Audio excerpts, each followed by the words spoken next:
Chapter 7 of the Tzemach Tzedek's Maimer, Mitzvahs HaMonah, explaining the mitzvah of faith in God. I hope to finish Chapter 7 today. That's the goal. The goal is to finish Chapter 7 today. We don't have much further to go, so it shouldn't be too difficult. The page number?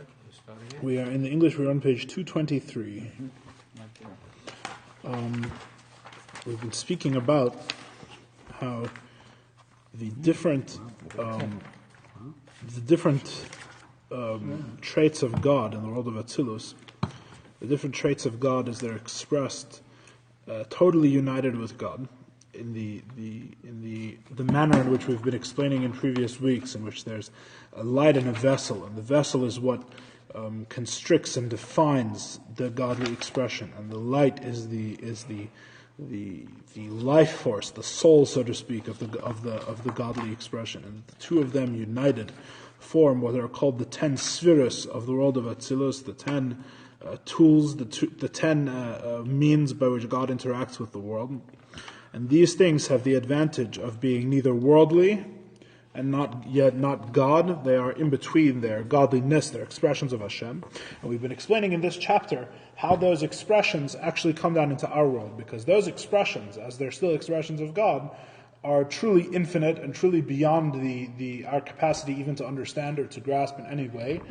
And in order for that godly expression, so for example, the examples we've been using are God's kindness or God's severity, if God wants to reward or God wants to punish someone within the world, the world of the expression as it is in the world of Atzilus, in the world of emanation, the highest of the worlds, is not in a way that we can receive it in our world. It's not in a way that we could even perceive it in our world. We have no grasp or understanding or appreciation for what's there whatsoever. So if that expression of godliness is to come into our world, it has to come down through the lower worlds. And that's what we've been explaining in this chapter, that there are many further steps in the Seder Hishtalshelus, in the chain-like descent of the worlds, in which one level gives over to the next level, through which these godly expressions travel. And sometimes they travel through spheres in lower worlds, like for example, from Atzilus they go to the Sphirot of Bria, and which are 10 sphirot paralleling the 10 in Atzilus, but at a lower level. They are 10 created spheres rather than 10 spheres which are totally united with God in every way. And from Bria to Yetzirah, and Yetzirah to Asiya, to the worlds of formation, and to the world of action, until through many, many, many steps they are low enough that they're able to even be the form of what enters our world. They take a form, they take a nature that we can appreciate as either kindness or punishment, etc., through these many things. And we said not only do they come down through the spheres, but sometimes they come even further down. They come actually through separate creations from God. They come through angels or messengers of God, in which case these rewards or punishments come even lower, right? It doesn't say this in the Maimer, but it's mistaber, it makes sense. One might say that they come through in the Torah we have examples of them coming through things that are even lower than angels. In the Torah we have examples of God's messages coming through animals, right? Like for example, God punishes the Egyptians with various forms of animals, even inanimate objects, right? He punishes them with blood, right? Or he sends frogs to Egypt to punish the Egyptians, right? God has many messengers, and the idea is that the vessel, God's punishment or God's reward must come down through a vessel that is commensurate with this world, right? As we explained previously, what would happen I think we explained this for the majority of the beginning of last week's class, is that if the vessel is incommensurate, if God's what God gives over does not come down low enough, the problem is not merely that we would not be able to perceive or understand it. The problem is that our world would not be able to exist or to be in the way that it is now. The world would not be able to exist as a separate, independent reality from God if God were to express himself within the world fully. In other words, it is the absence of God which allows, the absence, I should say, God forbid, the absence of the perception of God, the absence of God being revealed within the world that allows the world to exist as it needs to be, which is separate from him.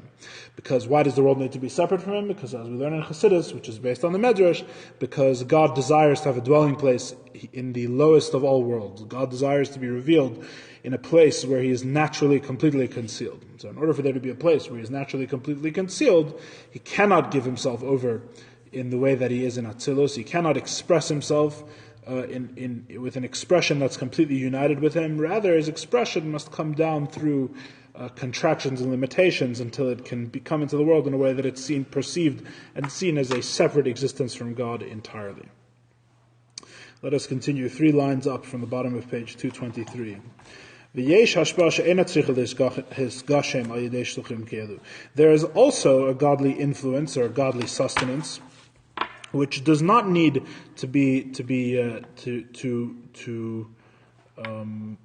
become physical through such messengers. For example, like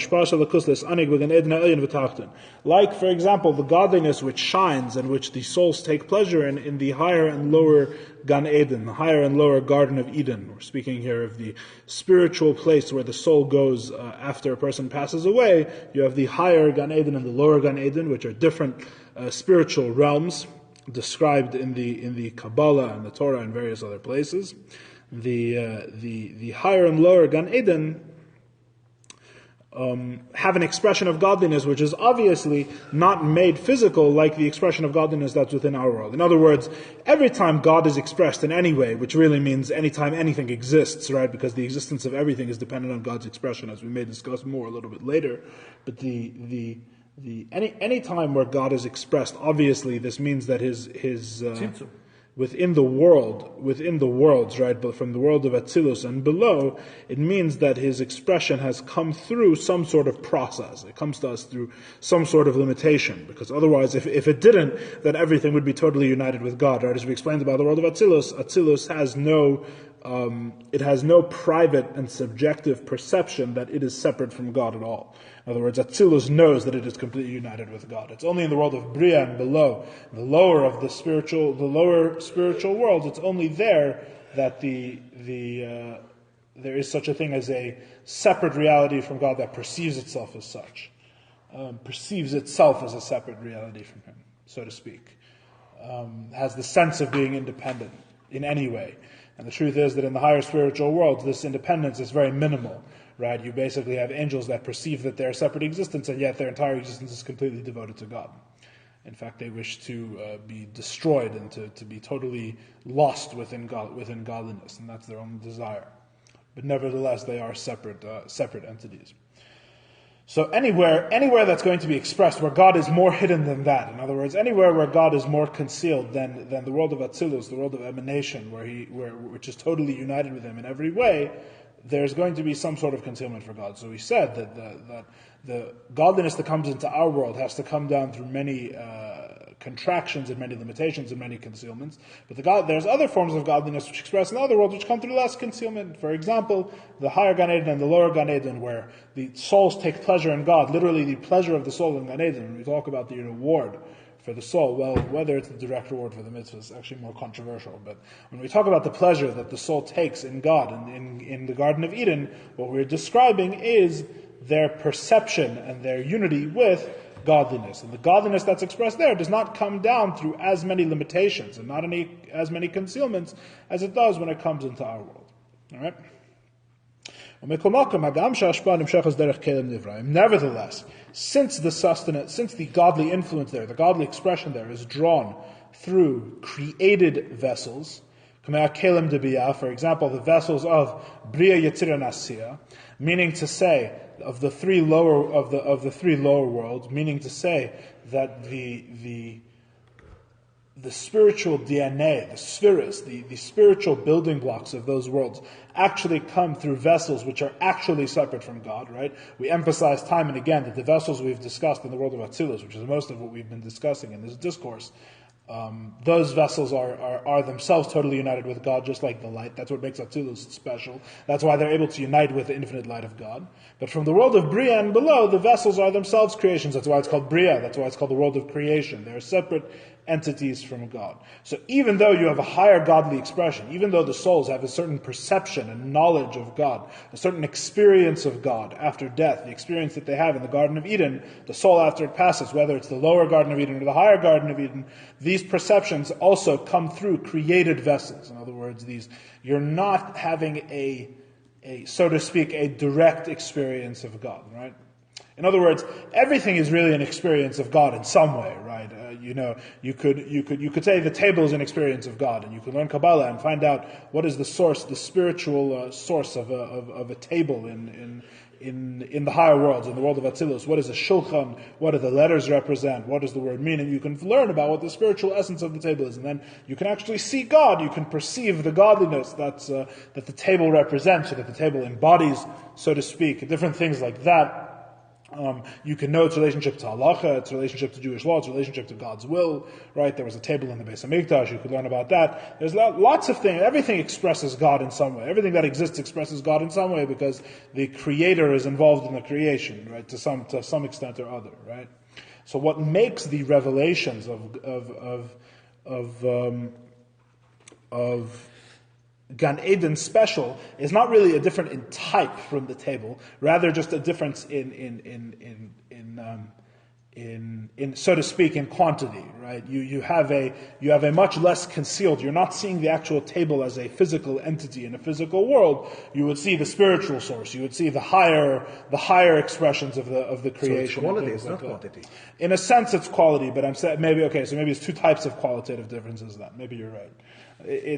You're seeing the difference, but the difference is not the difference between the table and the expression of God that's in the world of Bria, that's in the Garden of Eden, is very different than the difference between the expression in the Garden of Eden and God as He's expressed in Atzilus. The world of Atzilus, in other words, the emphasis is the world of Atzilus is actually a direct experience of God. The world of Atzilus is actually united with God. It's not a separate creation at all. Right? You have, maybe a better example is like a Sefer Torah, right? You have creations that represent God on earth, right? Or you could have a prophet, you could have Moshe Rabbeinu, right? You have a created being who represents God on earth, right? They have a certain holiness, there's a certain sanctity, they're nullified to God in certain ways, they convey the wisdom of God, they convey the will of God, right? These things are holy physical objects which are on earth. The godly expression in the world of Bria is a similar type of thing in a way. It's a much higher and more refined form, but it is ultimately from created vessels. It is a created representative of God. As opposed to the world of Atzilus, which is not a creation, right? Which is an expression of God that is totally united with Him, as we've been discussing at great length for weeks, right? So is that part of the human experience or the soul experience at any point? Yes, in the Garden of Eden. Is what? Atzilus? Yeah. Oh, I don't know. That's a good question. That's a good question. I don't know. Not for now. I'm not sure.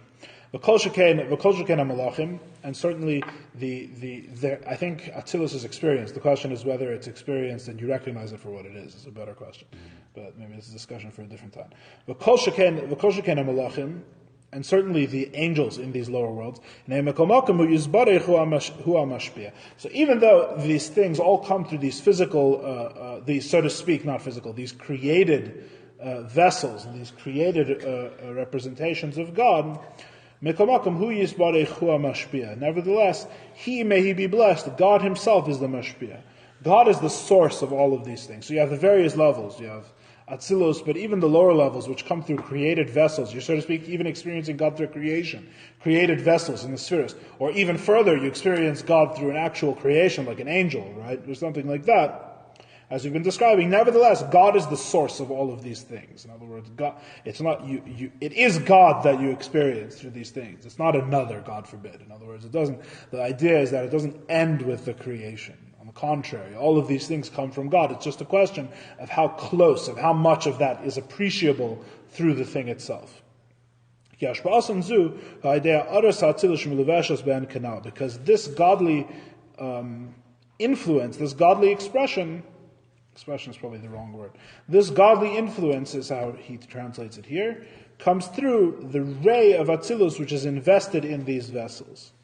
Shekelim da Atzilus mislavshim bebiyah, because the vessels of Atzilus are invested in the lower spiritual worlds. Va'afilu be'eretz hagashmis yesh bo mebechinas kli achitzon, and the malchus shebemalchus da Atzilus, and even in the physical earth itself, in other words, the ground, the actual earth, is invested something of the external vessel of Malchus of Atzilus. In other words, the most external and lowest part of the world of Atzilus. Malchus of Malchus. The lowest of the low of that world, the external part of that vessel, not even the internal part, not the part that's united with the light, but the external part, but something of that is found even in the ground of the earth. In other words, what we're saying is that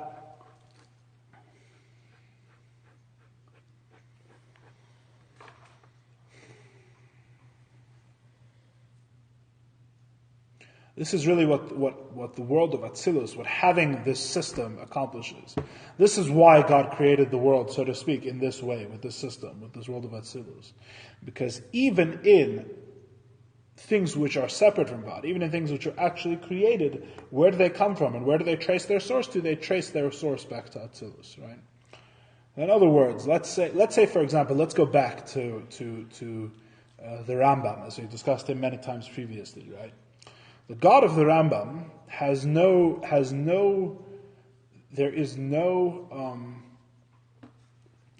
parts, right? There is nothing other than God himself, which is godly in the Rambam's perception, right? Because the God in Rambam is totally one and unified within himself. He just is the creator being itself. There's different ways of describing it, but there is no such thing as godliness. There's nothing which embodies or expresses God.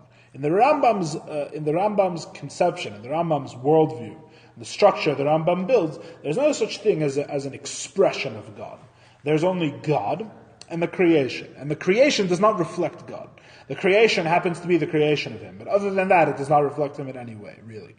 Right? The creation is not there's nothing in the only thing that we know from God, about God himself, from the creation, is all of the limitations that he cannot have. That's all we know about him from the creation, in the Rambam's conception, right? The Rambam says, well, we know that in creation, you have to learn something in order to know it. So we say about God, no, he knows it, but he doesn't have to learn it. He knows everything without having to learn it. God is not ignorant, right?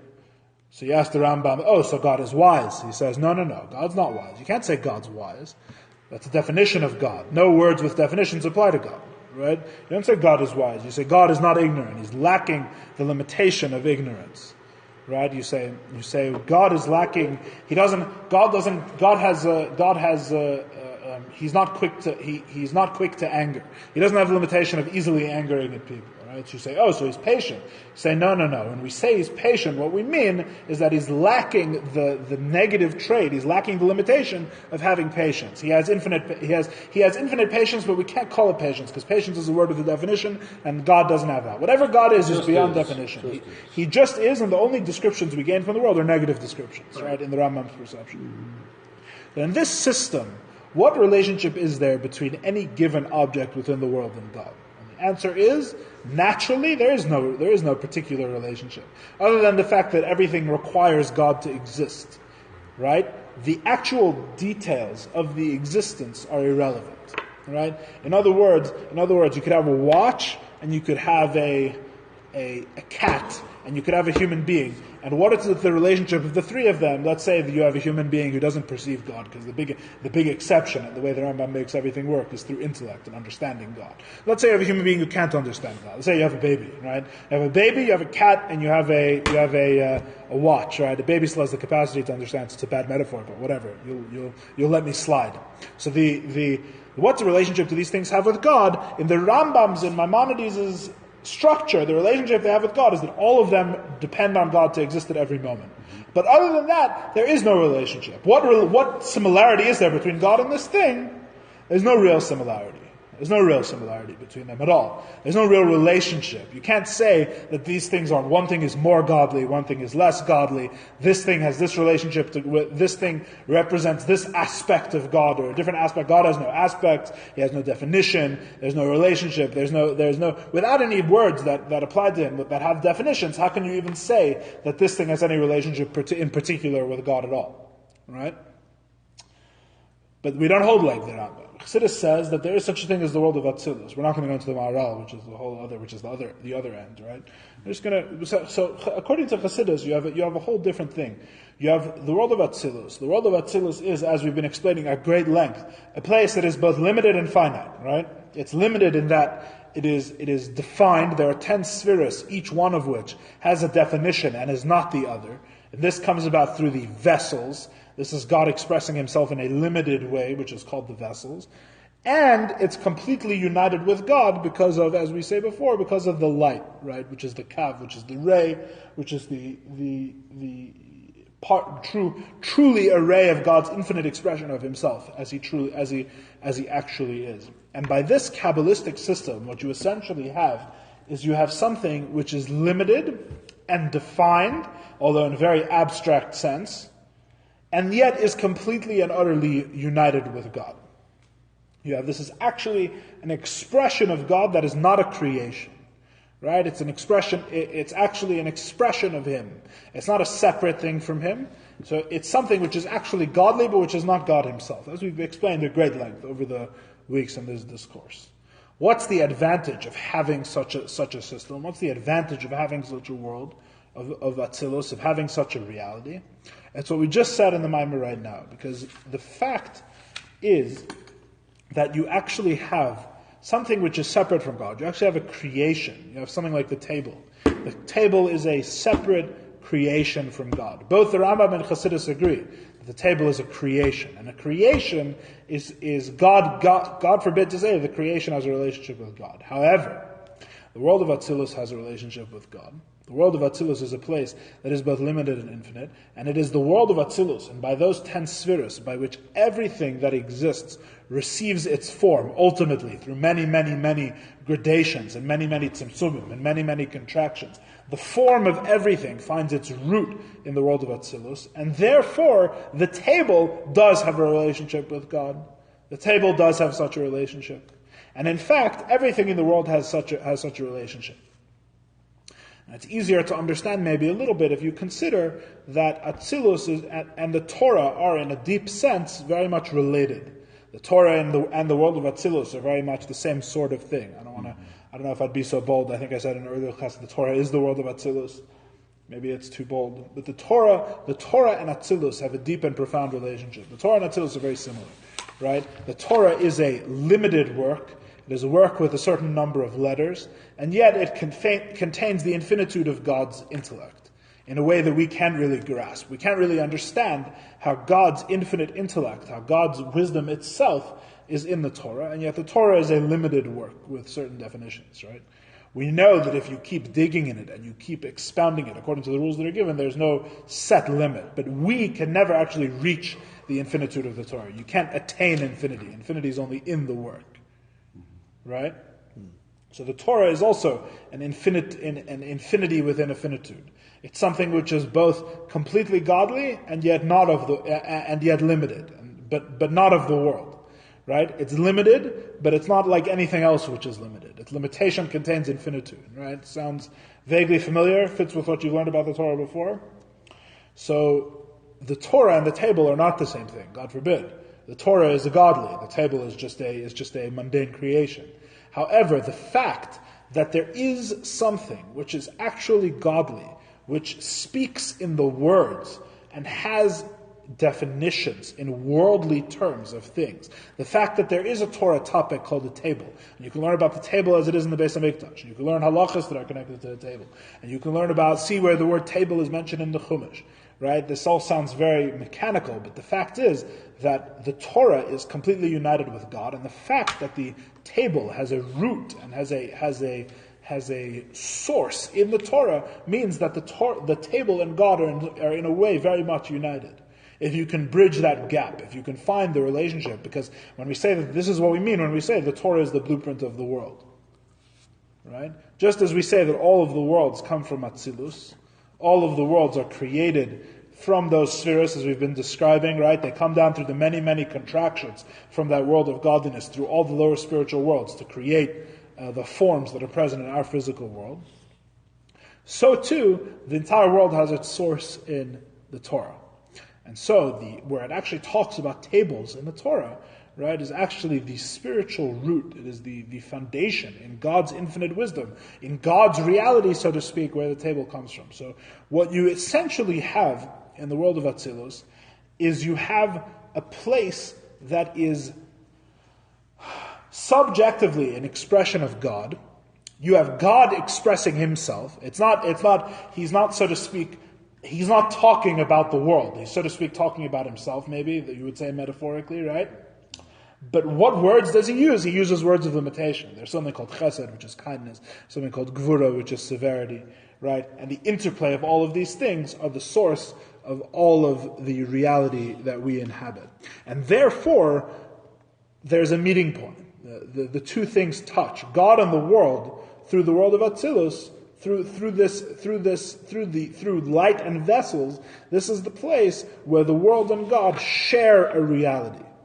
They share a reality. There's something real that there is a real place that the two of them interact, so to speak. There is an objective realm between you. It's like you have your private world that no one else can enter. Someone else has their private world, and then in between you, there's a reality which you actually share.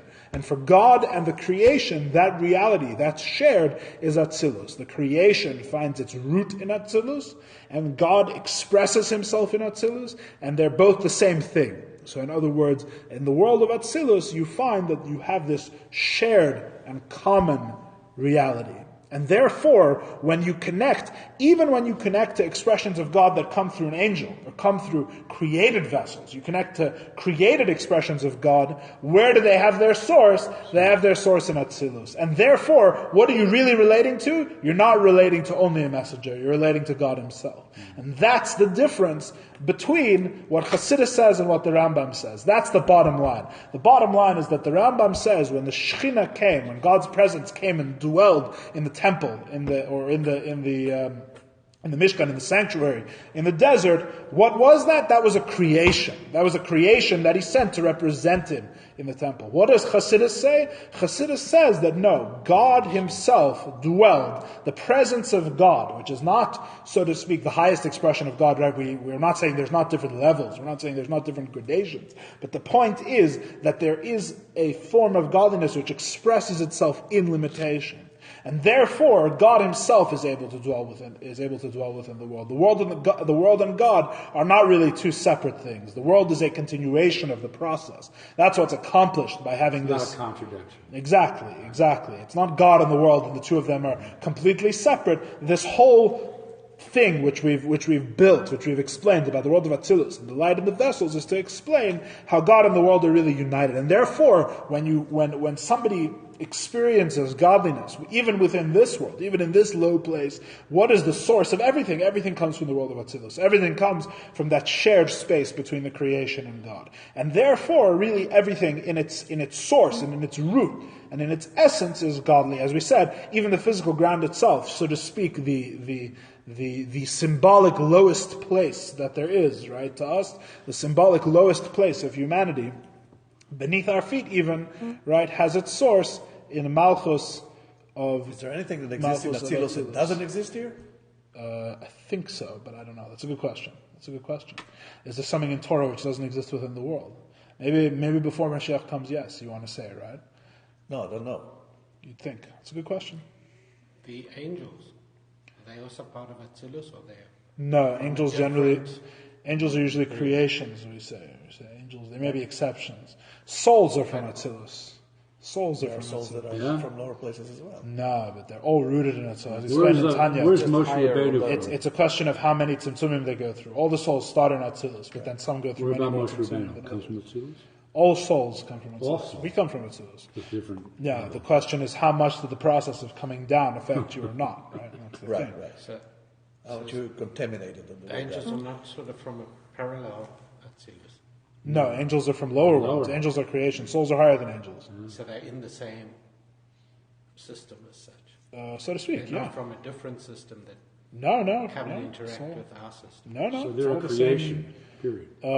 I don't know if there are some that are considered not. That's an interesting question. I don't know. I'm not an angelologist. I don't know. But there may be ones that are higher. I don't know. Generally speaking, we say angels start in the world of Bria. So I think it's a safe assumption to say that generally speaking, perhaps there are exceptions, but generally speaking, it'd be an interesting exception maybe to find out about Eliyahu Hanavi, right? Because they say that after Eliyahu Hanavi passed away, I think at least some of the sources say he became an angel. So that's an interesting thing. You don't see that elsewhere. Very unusual. So what that means or what that's related to, I don't know. Okay, so even in the physical earth, you have a glimmer of Malchus of Atzilus. In other words, there's nothing so low that it doesn't have in our world that it doesn't have a root in the world of Atzilus, and therefore there's nothing which doesn't have in its form is godly. Not just the fact that it needs God to exist, but even in what it is, in the very nature of the thing, is all bound up with godliness. And that's really what we've accomplished by having such a thing as the world of Atzilus. She'elokis mamash, and this external expression of Malchus of Atzilus, the lowest part of the world of Atzilus, is itself absolutely godliness, literally godliness. Ubesecha enseif baruch hu, and invested within, in other words, talking about this glimmer, this is the ground that we walk on, right? Which is the point. I think that's why it's what's brought up here, because the point is, even the ground you walk on, right? Where does it come from? It has its root in Atzilus, and the glimmer of Atzilus that's within the ground that you walk on is literally godliness. It says, Ubesoicha ensoif baruch hu, and invested within that vessel of Atzilus, which is the source, which is within the actual ground you walk on. Invested within that is literally God's infinitude, may it be blessed. In other words, God Himself is expressed within that vessel, because as we explained earlier, there is the emanation of the ray, the kav, the God's infinite expression is contained within that vessel. Because the light is similar to the source. The light is representative of its source. As is written in the famous Epistle 20. Which begins he and his life. This is chapter 20 of Igeres HaKodesh in Tanya. It's cited in all the best memorim. It's worth a look. It's all the good stuff. It mentions Iu v'chayui. You can go and read there and try and figure out what that's about. And it is through this infinite power of God, which is invested within the earth, that the earth has the power to grow from nothing into something, grasses and trees. Because this power of growth, the fact that the earth is in a very real sense alive and has the power to grow grasses and trees and has the power to give sustenance, is reflective of its godly source. In other words, even the earth itself is not dead. The earth itself is very alive in a way. And this life is the way that you see in an external way that God is invested within the earth. Those are the levels within the levels within the levels. Right.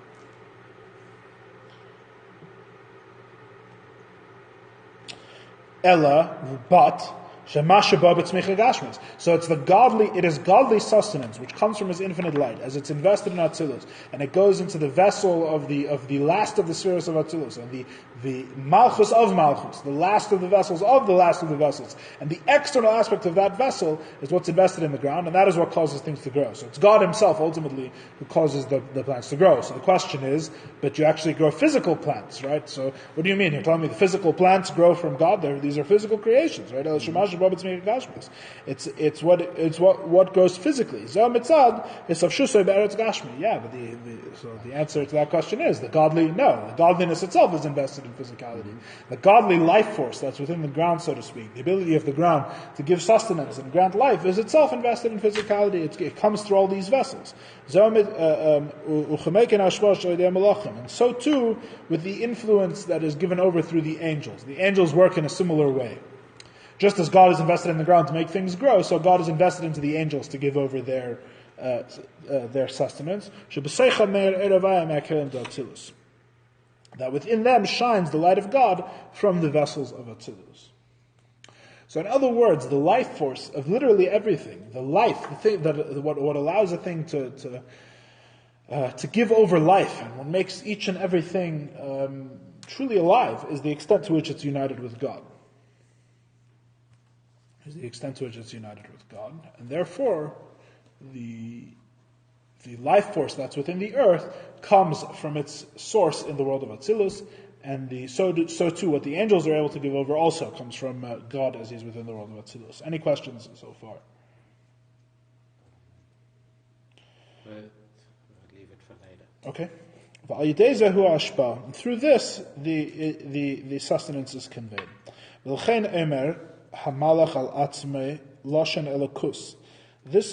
This is why an angel can refer to itself as God. As is written in the verse, Hagar, with regards to Hagar, right, the wife of Abraham, Ki Lagoy Gadol Asimenu, I will make him into a great nation. In other words, the angel speaks, it seems, in the first person as representative of God. I don't know if it actually calls itself God literally, or if we're talking about just the first person reference. I didn't look up the verse, but the point is that the angel says, I will make him into a great nation. Is the angel speaking about itself? No, the angel is speaking about God and its mission that it's on from God. And its intention is to refer to the godliness that's invested within it. In other words, they are here as an emissary, they're here as a representative, right? But the emphasis here, everyone agrees that a malach is a representative, that an angel is a representative or an emissary. The emphasis here is that it's not an emissary that has a truly separate existence from God, right? It has a self-perceived separate existence from God, but where does it all really come from really? What's its source? What gives it its form? What makes the angel what it is? It comes from the world of Atzilus, and the world of Atzilus itself is godliness, right? So the question now becomes, the question for further memorim, the question for further study, becomes, so to what extent is the angel separate from God really? Right? You have to understand, you have to talk about it more, because we know... Or anything else. Or anything else for that matter, but an angel is a good place to start. Where does it get its sense of direction from?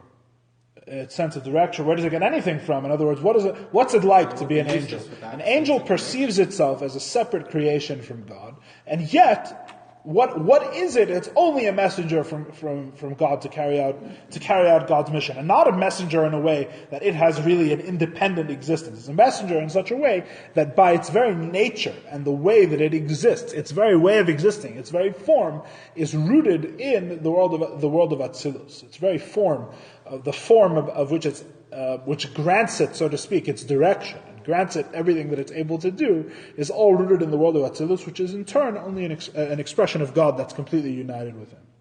So the angel is not an emissary in the sense of like a human emissary, l'havdil. You send a messenger, you send an ambassador, right, to somewhere. The angel is not like an ambassador, because the ambassador is truly separate, right? The question now becomes on everything in the lower worlds, the question becomes, how separate is it from God really? And a lot of Chassidus is discussing about this. What is separation? What's not separation? To what extent is something? We have higher things and lower things. So you have something that's less separate and more separate. And this opens up a whole... We're talking about the physical world, or we're talking about... Both. Spiritual worlds, angels, and the physical world, right? This opens up a whole world of discussion, right?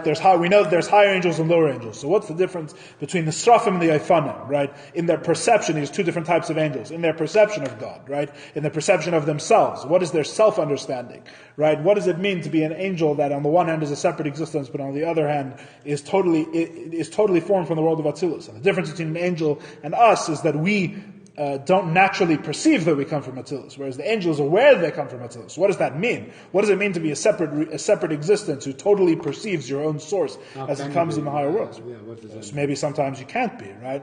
So when it says God extended his finger and devoured the angels, it says in one of the midrashim, which is an example of God expressing Himself. God expressed Himself just a little bit more to them than they could handle, and they totally ceased to exist. It explains in Chassidus. You have all these interesting things, but the point I'm opening up is that the question is now no longer, is something an expression of God? Because ultimately everything has its source as an expression of God. The question is, to what extent is it an expression? To what extent does it is it totally united with the world of Atzilus, with God, with godliness? right? With the limited yet infinite expression of godliness, as it is in the highest of the four worlds. Do the angels do anything constructive, physically building stuff in this world? We say that it's like a verbal messenger. It says that there's no blade of grass that doesn't have an angel that hits it on the head and tells it to grow. In other words, the spiritual source for many things, the spiritual root in this process of many things comes through the angels, right? We say that every nation has an angel, right? Has an angel through which its sustenance comes. All sorts of different things like that, right? They're part of this process. They're part of the process of godliness coming into the world, whether it's through messengers or whether it's through delivering messages or actually performing things, right? I told you, we mentioned last week, right? You had the angels. One angel came to give Avram the message. One came to heal him, and one came to destroy Sodom, right? You don't want to mix them up, right? It's important One of that them had two. What? One of them had two. One of them had two. Two missions, yeah. He tells Sarah he has a boy and two. Right. So you have all sorts of different things. They're part of the process, the right? But often they're not part of the conveying the message. It's a job. Yeah, It's different a job. things. It's a job. Different things. Yeah, but just how do they interact? It is only that the angel is so what's the difference between God himself speaking to Hagar and the angel speaking to Hagar, but speaking to Hagar in the first person as a representative of God and as a true representative of God because its source is in the world of Atzilus, right? So the only difference is that the angel is the vessel through which the message comes. And what does that accomplish? This is why what comes through in a more coarse fashion. It comes through in a lower way. Right? In other words, the only thing that the messenger does doesn't mean the message is not from God now. All it does is it accomplishes that the message can be received in a lower place. Ultimately, that's what all the vessels are for, right? So the world can remain a world, so that Hagar can remain Hagar, right? It's this process of lowering down and coarsening the godly sustenance that allows the thing to receive what they need to receive from God, and yet remain the thing that they are, right? In whatever way. So in other words, an angel is really another vessel. Yes, that's exactly what we're saying. Exactly. Thank you. That's good. That's exactly what we're saying. Kanal ba'erech, as we said above at length. Shakelem gerdmim hashinu, that the vessels are what cause this change to take place. What form? Yeah, would think an angel is? it's also discussed in all the books. I think that most of the time we think too physically is probably Yeah. yeah, for sure. Most of the time, absolutely. Angels, Physical characterism? we usually think too physically. Saying we think too But physically. usually they're not as physical. Usually not, right?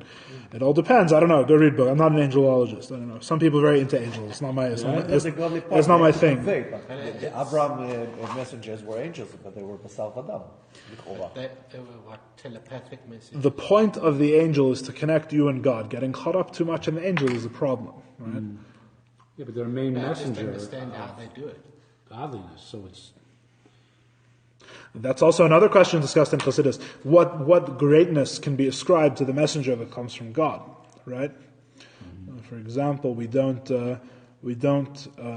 nowhere in the Torah where it says that it's a mitzvah to honor the sun and moon, right? In fact, it would be very strange because, as we know, the sun and the moon are the root of all idol worship, right?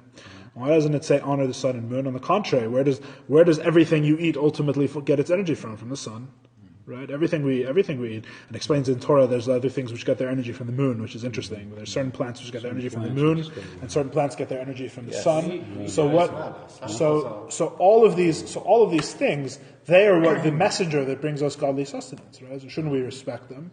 Shouldn't we thank them? Well, there's no respecting the sun. And the answer is no,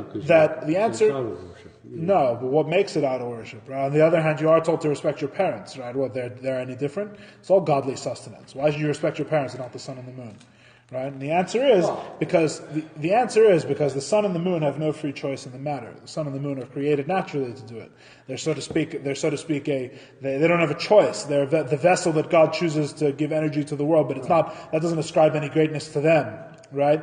Your parents, on the contrary, do have a choice. They're human beings with free choice. All the sustenance that they choose to convey to you from God, that means they deserve your respect, right? Even the very act of creating you was an act of giving over sustenance from God in partnership with God, right? That's part of the explanation. In other words, these things are there's a lot to learn. There's a lot to discuss. This is we're touching on just the tops of the subject of the fact that all these things are messengers for God's sustenance. V'hinei v'ayim hashkas mitzvah shin beis perek beis. Okay, that's mitzvah kravas v'sfiras ha'emer. Okay. Different mimer in this book. Okay, I'm on line 2 of page 227. Even though the vessels of Atzilus enclose themselves in the lower spiritual worlds, or in the lower worlds, and from them all physical activity derives, and in great division, obviously, because there's more than 10 physical occurrences. In fact, there is an uncountable number of physical occurrences and differences. In other words, it all comes through part of the process of bringing it down, involves dividing it and dividing it and dividing it again, until you get so much multiplicity, right? In general, as you get closer to God, things become one and become fewer, and as you get further away, things divide and multiply and become more, right? The godly sustenance comes down so that each and every, so divided that each and every individual receives the fruit of their, the fruit prima olule. They receive it says here, the consequences of their actions. They receive what they deserve. They receive what's coming to them, each and every individual. The heina lekus mamish, and these vessels are literally godliness. The heina shem midosav yisbarich, they are his emotional qualities. Chastoy, v'rasoi, v'rachmenusoi, v'netzchunoi, v'hoidoi, v'skashrusoi, v'malchusoi. His chesed, his gvura, his mercy, his nitzocha, and his heid. This is the list of the sfiros. His kashrus, which is standing in here for the sfira of Yesod, and his malchus, his kingship. That through these qualities, he shines his kindness and his severity, and his on this one is kindness, on this one is severity, on this one is mercy. Because through the measure which a person uses is the measure through which he is through what he's measured. Right? In other words, that which it says Sota here in Sanhedrin. The measure that a person uses to measure others is the measure by which he's measured. In other words, you get what you deserve. You get, according to your actions, that's what you receive. Because it is through our arousal here below that there is an arousal above. In other words, our actions elicit these godly responses in a process that we have not discussed at all, which is completely mysterious. What is the tikla? The potter's wheel. It says in the Zohar, here I'll read this footnote to you. Tzemach Tzedek is referring to the statements of the Zohar, which explain that there are heavenly potter's wheels, so to speak. That is, a person's conduct in this world generates an impetus that shapes the manner in which God and His court control the person's fate. If his deeds are desirable, positive influence is generated, and the converse is also true, and therefore a person molds his own future. In other words, you're the one operating the wheel that molds God's actions towards you, right?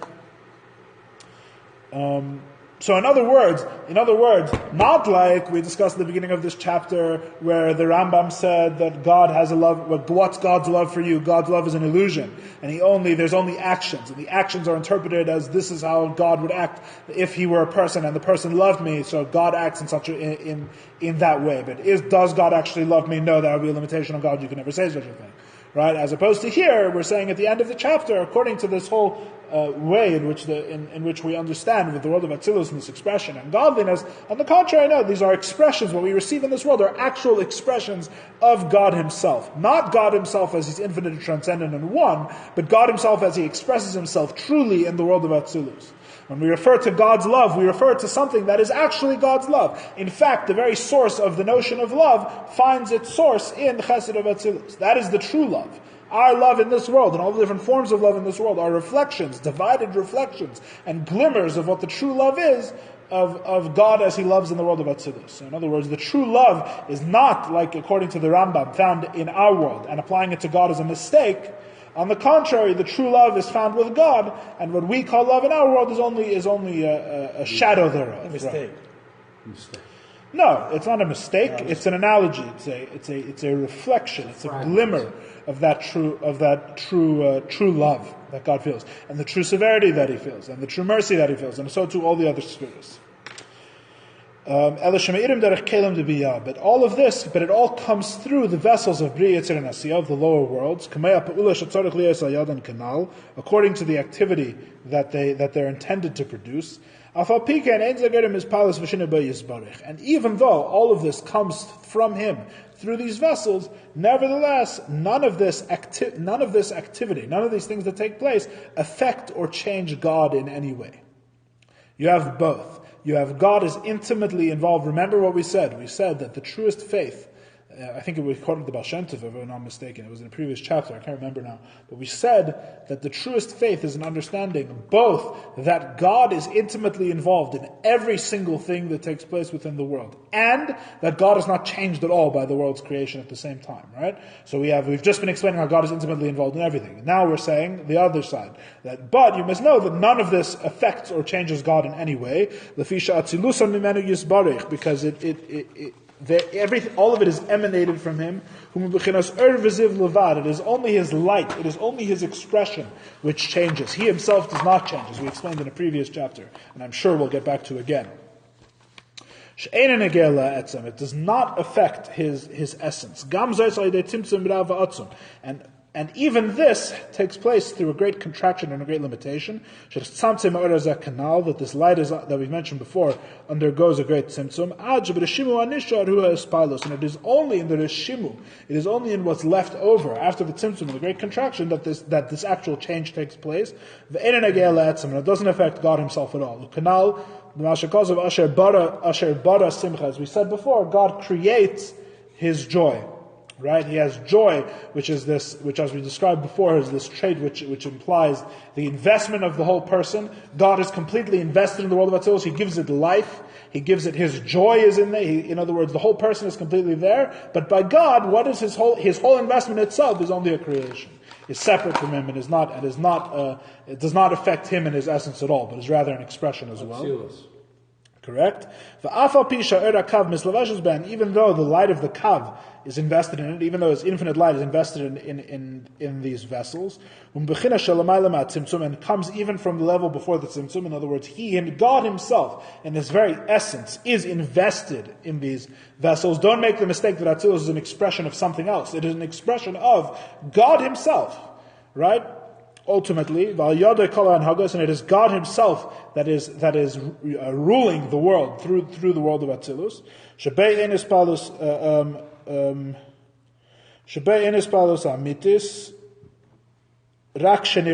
Even this light, there is no true. To this light, there is even to the light, there is no true change. It only appears that there's change. By it being invested in the vessels, right? We explained before the concept of the water that's in the colored jug, that it only appears that there's a change to the observer, but from the water's perspective, there's no change whatsoever. The change is an outside change, is an external change. Only to the viewer through the vessel is there a change, but the thing itself does not change at all. Like the analogy of the water according to the color of the vessel, as we said before. But He in His essence is far above even this light. Just as a ray of light is as nothing compared to the source of the light. That when you change the light, you do not change the source of the light. As we discussed, I think, in a previous class as well. Not even this change, which is not true, right? So in other words, I know we just shot through that, but we all discussed this before, right? The light itself doesn't, He is certainly not changes, only the light changes, and even the light itself does not change, as we discussed in a previous class, right? Even the change to the light is only illusory, nothing really takes place, right? The change to the light, even as it's invested in the vessels, is only external to the light, but it doesn't really change what the light really is, and the light itself is only a ray of God, and what happens to the ray doesn't change Him Himself. So in other words, we have both of these things. The world of Atzilus, if you can really understand it, which is a big if, but if because it's supposed to be beyond and transcending all human understanding, but that's besides the point. The world of Atzilus accomplishes that, number one, God is completely involved in everything that takes place within our world, because everything within our world has its source in that limited form of godliness, which we have in the world of Atzilus, and yet the world of Atzilus also accomplishes that everything which takes place within our world does not change God at all. God himself does not change. God is one, united, and unchanging since before the creation of the world, and he himself is not affected by anything that takes place here. The Nimtza Alu Shnea Ikrim Kahugan. We thus find that the two of the Rambam's principles follow in the correct way. That he oversees the world, and from him all sustenance comes, as is written in the fifth of the Rambam's 13 principles. Nevertheless, he does not change at all, as is written in the second of the 13 principles, that he is the true unity. And long story short, this is how, through the world of Atzilus, we answer the Rambam's and the Maharal's problems. Long story short. Right? I'm going to read you, I know we're over time, I'm just going to read the synopsis quickly because next week we're going to start the next chapter. Synopsis. In this section, the Tzemach Tzedek explains in greater detail the issue raised in section 4, the association of God with different attributes and emotional states. Jewish philosophy interprets all the verses that speak about God's happiness, anger, and the like, according to the principle that the Torah speaks in the language of men. Implied is that God brings about activities that are similar to those activities we carry out when we are emotionally aroused. Nevertheless, the activities brought about by God do not cause or result from any emotional arousal in him, right? That's the philosophical understanding, that the actions do not reflect any sort of emotion or change within or connection with God, emotional reaction of God at all. Kabbalah accepts the concept of the existence of attributes within godliness, identifying them as the 10 spheres of Atzilus. We say there are attributes, there are emotions. The existence of these attributes does not, however, necessitate change or multiplicity within him, for as prefaced above, although the spheres are called godliness, they are not his essence. Thus, the emotional responses described above involve only the spheres. His essence, by contrast, does not change, as explained above. So in other words, where are the emotions? They're in the expression. Where is the unchanging aspect of God? They're in the essence. And you have both, right? So in other words, bottom line, what's added that's new is the fact that there is such a thing as an expression, as I've been repeating to you over and over and over again. That's what's new here. That's what allows us to say this, because the Rambam had nowhere to put the emotional expression. It was either in God or in the creation. And the creation was useless, so it had to be in God, and it couldn't be in God. So therefore, there can't be emotions, because that would imply multiplicity in God. What do we have? We have godliness. We understand through godly revelation, through the revelations of the Kabbalah, that there is something that is an expression of God that is not God himself, as I've been repeatedly trying to explain. The Tzemach Tzedek notes that this explanation is problematic. If the emotional arousal takes place solely within the spheres, it would appear to be divorced from God, as it were. Tzemach Tzedek proceeds to explain that God himself is involved, for his essential light shines through the spheres. His essence, however, is not directly involved. Instead, his involvement is expressed through his light, and therefore does not cause any changes in his essence. Right? So he himself is invested in his emotions through his light, yet his light itself is separate from him in a sense where it would not contradict his unchanging nature. Similarly, all the terms used to describe God, the wise, the understanding, the generous, the mighty, and the awesome, are all expressions of the essential light as it is enclosed in the attributes of Atzilus. For example, when this light is enclosed in Chachma, he is called wise, because he is the source of this wisdom and gives it life to the essential light described above. That's why we say God himself is wise, because it's where does the wisdom come from? In Atzilus, it is created through his essential light. It is an expression of God himself, even though this expression does not really change God per se. Right? All of this requires more explanation, by the way. Don't think that this is the whole story. On the contrary, this is just the chapter headings. After having explained the attributes of Atzilus or godliness, Tzemach Tzedek continues, describing the process of descent through which influence from Atzilus is drawn down into this world. These explanations resolve the apparent contradictions between the following two fundamental principles. A, that God oversees his world and all influence comes from him, as stated in the fifth fundamental principle of Jewish faith. But B, he does not undergo any change at all, for as stated in the second fundamental principle, he is true unity. So in other words, we have the Maharal's God, who is totally united and one, and we have the Rambam, maybe I got that backwards. We have the Rambam's God, who is totally united in one, and we have the Maharal's God, who is involved in the. There's different ways you could look at it. You could ascribe one each to either possibly, but. And that's why we say every morning, L'Shem Kudsha B'Richu. We have them. So we have both advantages.